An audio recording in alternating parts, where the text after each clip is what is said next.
vow and you fail to redeem it, do not be surprised if you call on God in the day of trouble and he does not answer you. Today, many Christians just make vows casually.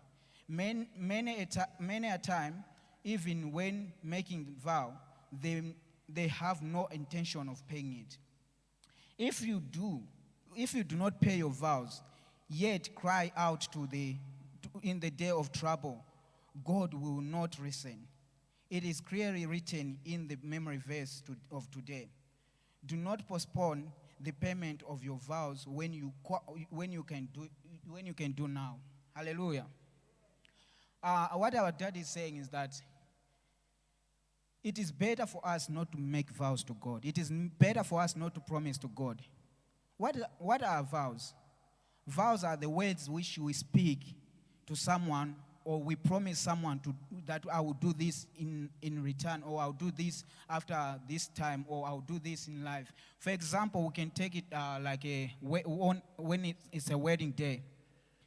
Before a pastor pronounced husband and wife, they first make vows to each other, saying that I'll be with you forever. I'll do this, I'll do that, I'll do that. And then, after they are married, those things, you are not doing it anymore. And the wife or the husband will be like, but you promised me that day. So what? But to God, we should not do that. When we do that to God, it's like we are telling God that, God, you know I don't care about you. Because we are promising God and we are making God a liar, while God is not a liar. We are the liars. Hallelujah.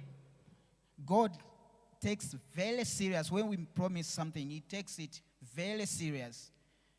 Even if it's small, even if you promise him 5 rand, he will take it serious. Hallelujah. A vow is like a deal. When you make a deal with someone and you don't fulfill your part of it, it is like stealing from that person.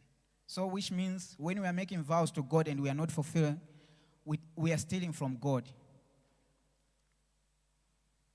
Do we agree? Because I'm seeing people are quiet. It's like we have made vows and we are not fulfilling them. May God help us. It is fine to steal from God because what you are keeping away was provided by him. Yes, everything that we have is from God. Everything that we have right now is from God. And if we promise him something and we are not fulfilling what we have promised, it's like we are stealing from him. So stealing from God, hey, may God forgive us. Stealing from God is a very big crime. It's better you steal from your friend. I'm not saying you should steal though. Once you make a vow to God and the devil sees that you want to pay that vow, he will start telling you to defer it to later, saying that you do not have enough. That one is true. You do not have enough or that God understands. Yes, most of the time we like, this one I have. Whenever you promise God something, even tithe, when you're about to pay tithe, in your mind it will come like, but Stephen, you want to buy that thing, but you want to do that thing. And you're like, God, you know what? Next time I'll add it up, it will be ×2. And the other day you will say, I'll make it ×3. Before you know it, it will be ×100, and you won't pay it.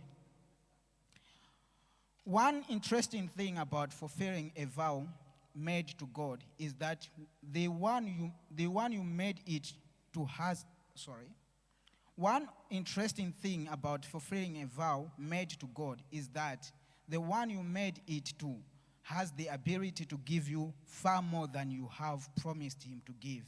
Hallelujah. We can promise God a very little thing. We may think God is very good, is different. God is not like us. You understand? God is not like a man. You can promise someone something, you can give that thing to the person and forget about it, that the person will pay back. But God does not steal from us. And God does not owe anyone. So when you promise God something, we should be sure that God will give us, not even ×10, He will give us ×100,